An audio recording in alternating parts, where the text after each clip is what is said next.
am Dr. Pavitra Bharadwaj. I am Associate Professor of Computer Science in Jesus and Mary College, University of Delhi.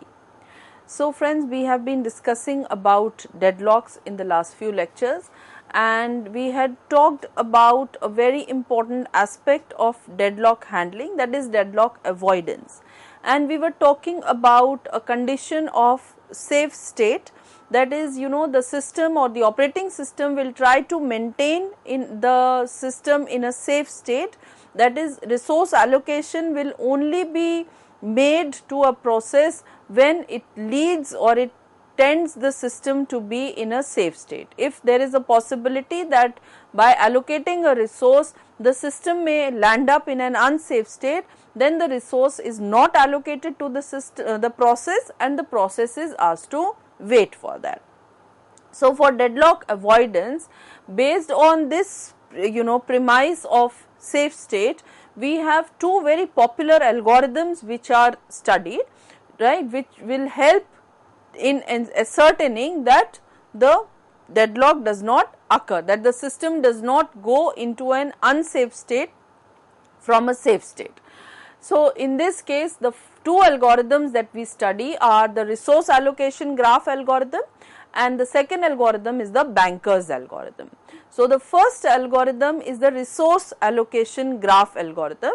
So in the last few lectures also we had discussed about what a resource allocation graph is in the context of deadlocks only, and the same graph is going to be used here, but with a slight twist, right. So we had seen that in a resource allocation graph we had nodes, and nodes were represented as circles which represented processes and squares which represented resources, and we had edges. So we had a request edge and we had a allotment edge.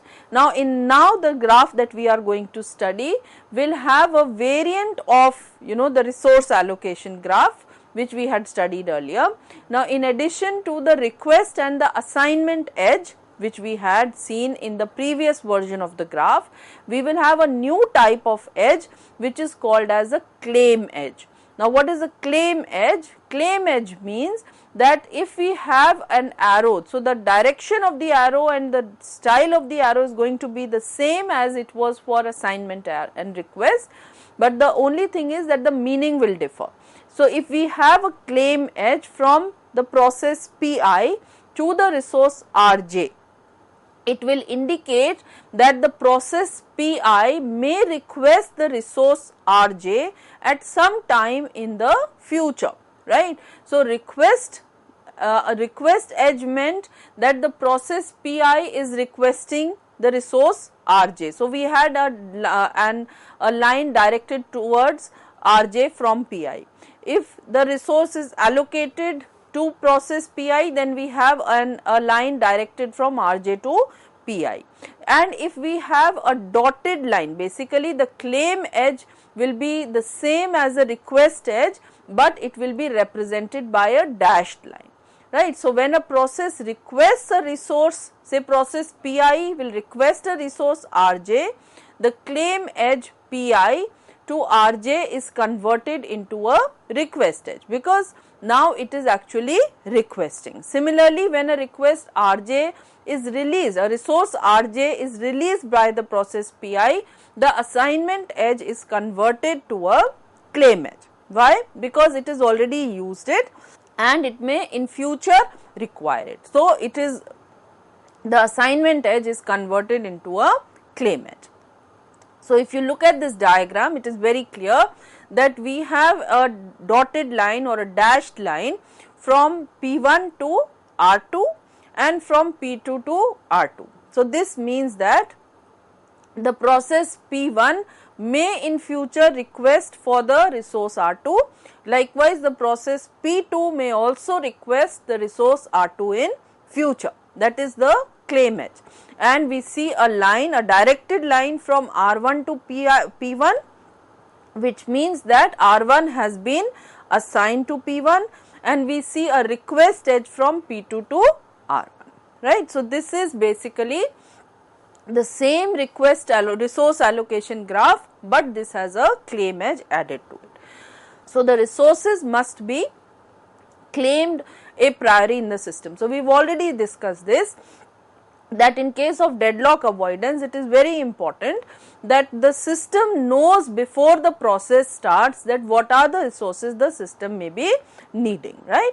So, this is before a process will start, the PI will start, it's all the claim edges will already appear in the resource allocation graph, because the claim edge will show that which are the resources which the process may require. Now, it is very important to understand that this resource allocation graph with the claim edge will be useful when we are talking about one instance resource, that is every resource that we are looking at has got a single instance, right.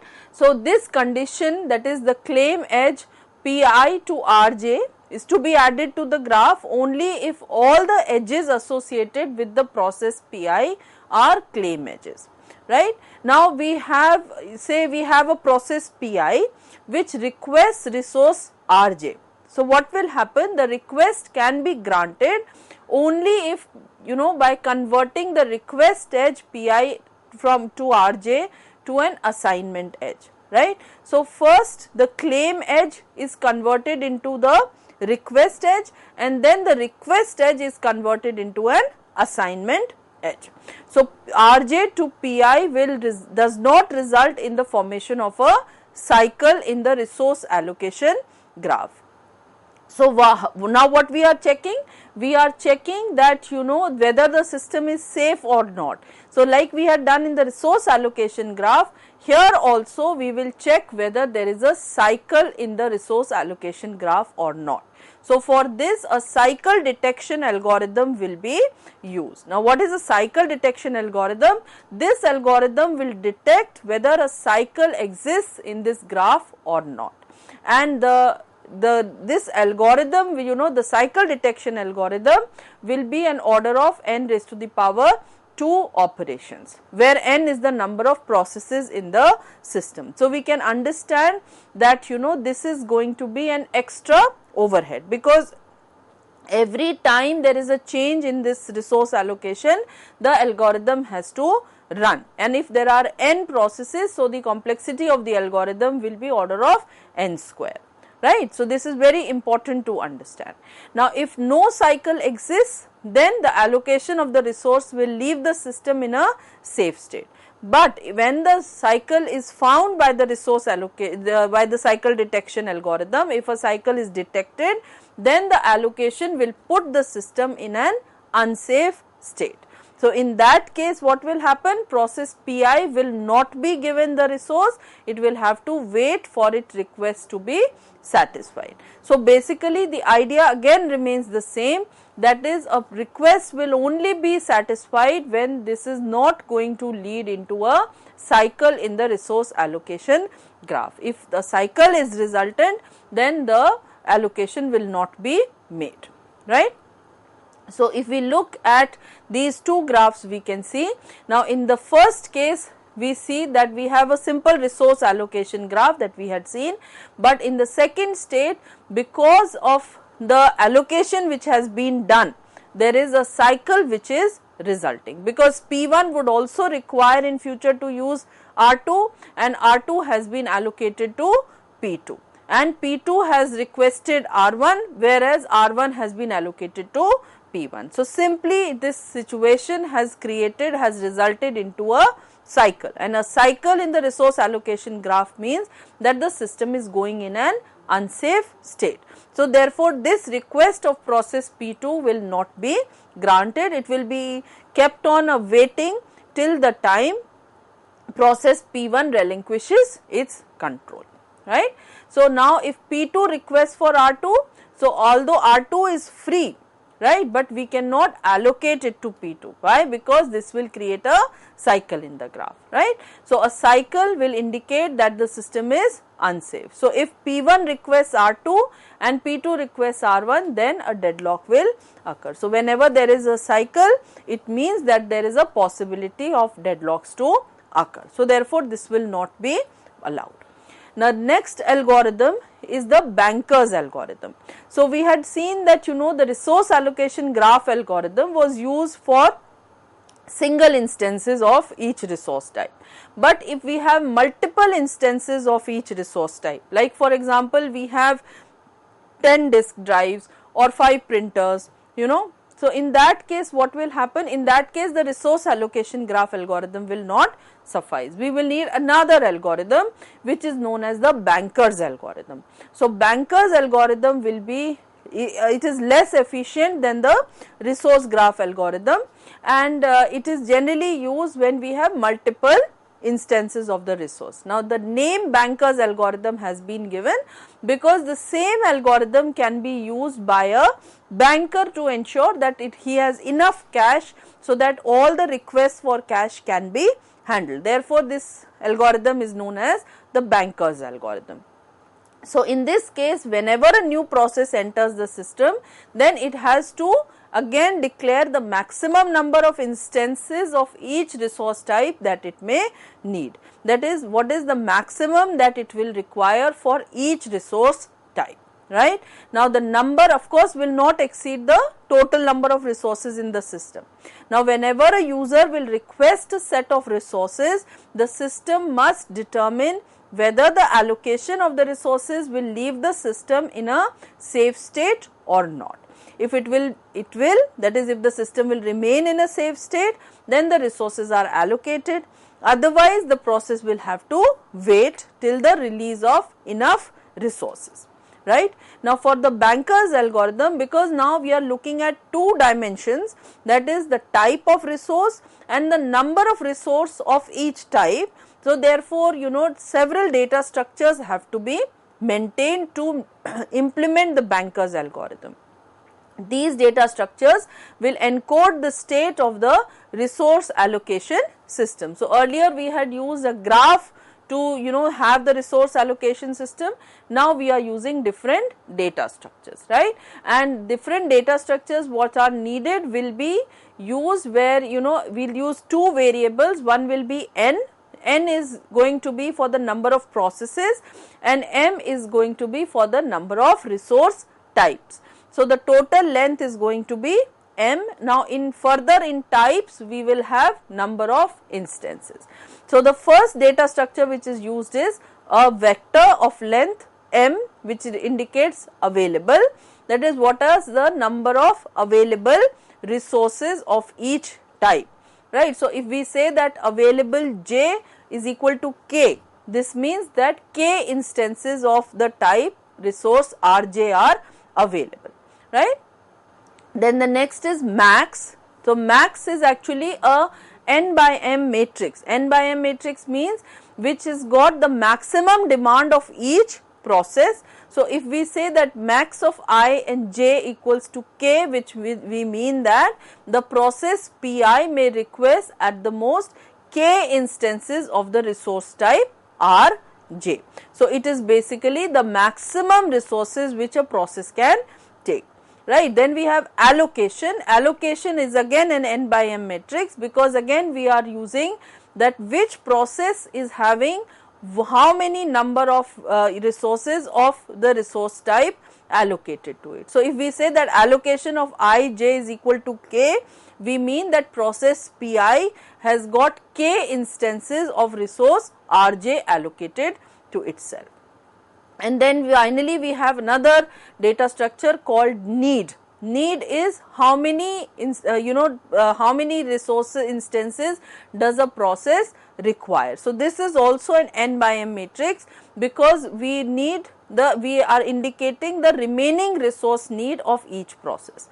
So if we say need of ij equals to k, then we mean that process pi needs k more instances of resource type rj to complete its task. So what is need? Need will simply be equal to the maximum minus the allocated. What is the maximum? Say if a resource, if the maximum which a process requires of a resource type j is 10 and it has got 5, so then the need will be equal to 5. 10 minus 5 will be equal to 5. The need is equal to 5.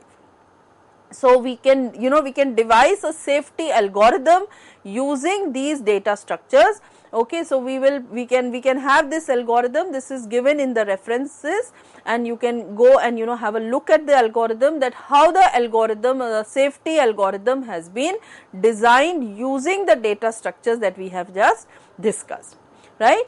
Now, after avoidance, the next strategy or the next step which came was that deadlock detection. That is, if a system did not employ either prevention or avoidance algorithm, then what will happen? Then definitely a deadlock will occur. There will be situation when deadlock will occur. Right. Now, in this environment, when we know that deadlock is going to occur, now the system will examine the state. Okay, we need an algorithm now for that, right, because it has to determine, it has to detect whether a deadlock has occurred or not, right. So, we will require two algorithms actually. One algorithm will be used to detect whether deadlock has occurred or not, and another algorithm will be required to recover from the deadlock. So, the first the detection and recovery scheme, basically these are also going to require a lot of overhead, right. Why? Because it will include not only the runtime cost of maintaining the necessary information and executing the detection algorithm, but also the potential loss which is inherent in recovering from a deadlock. So, therefore, again detection and recovery, once a deadlock has occurred and the system has, obviously it has to recover from the deadlock, then it is a massive overhead, it is a massive loss to the system, right. So, how can we detect that whether a deadlock is going to occur or not, or whether what is the basis for the algorithm to detect deadlock. So, if we know that if all the resources which are there are of a single type, right, then we can simply define a deadlock detection algorithm by using a variant of the resource allocation graph, which is known as a wait for graph, right. We have just seen that if there is a cycle in the resource allocation graph, then we understand that there is a possibility of a deadlock. Now, we are defining another graph which is known as a wait for graph. Now, in the wait for graph, we are going to make more changes to the resource allocation graph, and we will remove the resource nodes and we will collapse the appropriate edges. Now, instead of the resource nodes in the wait for graph, we will only have the process nodes, and we will have an edge from Pi, process Pi to Pj, which will imply that Pi is waiting for a process which is Pi is waiting for a process, or which is waiting for a resource which is held by the process Pj. So, you can see here that in the part B, what we are seeing is actually a wait for graph, and what we are seeing, the diagram A is actually a resource allocation graph. So, these are corresponding to each other, but in the wait for graph we are not talking about the resources, we are only talking about which process is waiting for which process to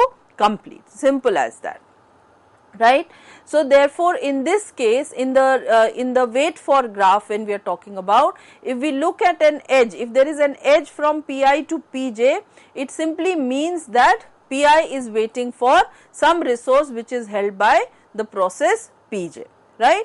So, like we had seen that if deadlock would occur, can occur if there is a cycle in the resource allocation graph. Here we say that a deadlock is existing if only and only if the wait for graph contains a cycle, right. So, if to detect deadlock, the system only needs to maintain the wait for graph and periodically invoke an algorithm which will search for a cycle in the wait for graph, right. So, again with the algorithm, the cycle detection algorithm, as we had already seen, has a complexity of the order of n square, where n is the number of vertices or n is the number of processes in the graph. So, if there is a cycle in the wait for graph, then it is ascertained that the system is in a deadlock state, the deadlock is detected.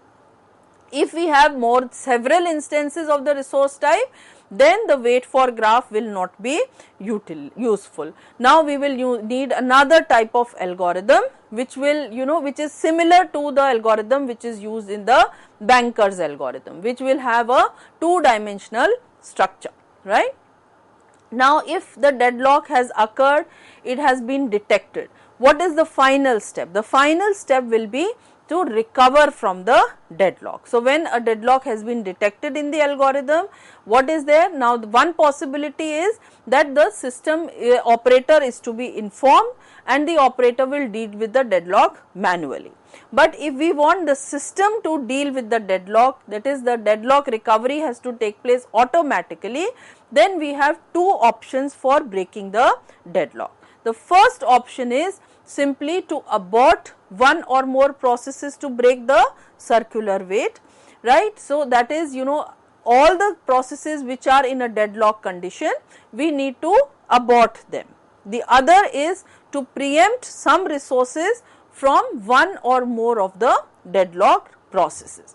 That is, those resources which are which have been given to the processes which are in deadlock, we will take some of those resources. So the first possibility is process termination, right. That is, we understand a deadlock has been detected and we know that which are the processes which are in a deadlocked condition. So to eliminate deadlock by aborting a process, we will use one of the two methods. So in the first method, we will abort all the processes which were in a deadlock. Now this is a very expensive strategy because the processes which are now deadlocked may have had a long run time, they may have computed a lot of results, and when we are aborting, then we are going to lose all that computation which has been done, and when the system will restart, we will require the processes to move on again.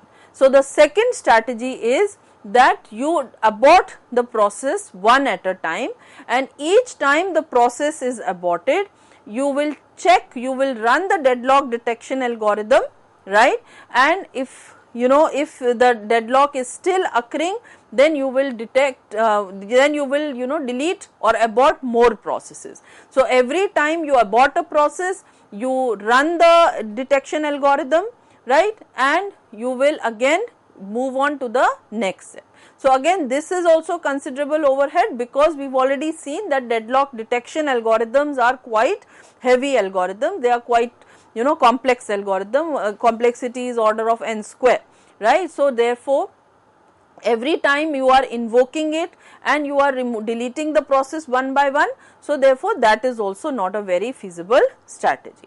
The third strategy which is used is resource preemption. So resource preemption means that to eliminate the deadlock using resource preemption, we will successfully preempt some resources from the processes and give these resources to the processes until the deadlock cycle is broken, right. Now in this also there are multiple issues which need to be addressed before the resource preemption can take place. The first is to select a victim. Victim means that when you are taking the resources back, when you are preempting resources from processes, then which resources and which processes you will choose, right. So like in process termination, here also the same thing will apply, that you want to preempt only those processes and resources which you have minimal cost, which have gone the least way ahead, right. So cost factors can include different parameters like how many resources are held by a deadlocked process or the amount of time which it has consumed and all these, right. So therefore this can also be a very tedious task to select the process and the resources which need to be preempted. The second is the second thing which can be done is a rollback. That is, if we preempt a resource from a process, then what should be done with that process? So you have taken the resource from the process, now that process cannot continue with its normal execution. So now because why? Because simply it is now missing some of the resources it was using, so it will have to be rolled back. So the process will have to be rolled back to the same safe state and the system will have to restart again. The process will have to restart again.